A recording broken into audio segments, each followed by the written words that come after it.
Trust. Trust. Trust. It wasn't just the banks that Scientology officials defrauded. In the early 90s, the cult's accountants realized the mission had failed to register for value-added tax and owed thousands of pounds to customs and excise. This resulted in some creative bookkeeping. The scam was simple. The courses the cult sells are subject to VAT, but donations are not. If there was a receipt for a course of, say, about £4,000, part of that she tax, which has to be deducted. But then the receipt would be changed, that receipt taken out and destroyed, another receipt made, and make it into a donation.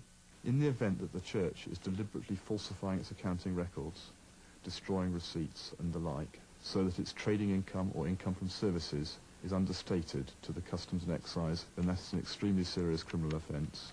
It could be theft, false accounting, and could be subject to many years of imprisonment. And I will say this to you over and over and over. If someone was doing something unethical, then that isn't tolerated by anybody in the church. That's not acceptable to me. It's not acceptable to anybody, and we take responsibility for straightening those things out. Trust. Trust. Scientology staff, under constant pressure to make money, live in fear of any of their recruits leaving the cult. A recruit who drops out represents a drop in income. Even worse, he might demand a refund. So officials need to keep all members under their control, and to do this they use an insidious technique. All recruits are persuaded to divulge any dark secrets from their past for their own good. Those secrets are recorded and can, if necessary, be used against them in the future. Stuart Parkinson is one of the mission's most senior officials. One day he took Alex Bowerman aside for a confidential chat. He told him that to get over his problems, he should admit all his past wrongdoings. There was a sort of confessional. Stuart asked for all sorts of information about my background, and anything that I was upset about or embarrassed about or I felt was holding me on the line. And I divulged all sorts of stuff that I would not normally tell anybody. In fact, stuff that I've not told anybody up until that point. Having written them all down, he read them, and they went in my file. That confession was to have serious consequences for Alex.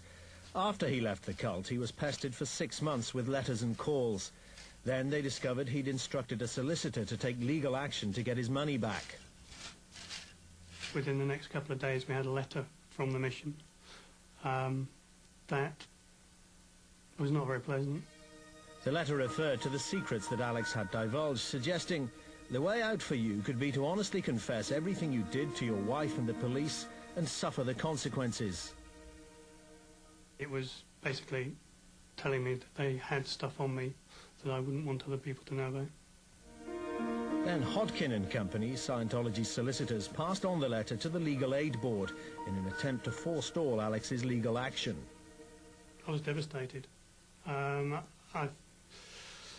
Just reading that letter, I felt as if the whole world had sort of collapsed in one go. Fear that personal confidences might be divulged by the Scientologists can ruin a life, or even end it.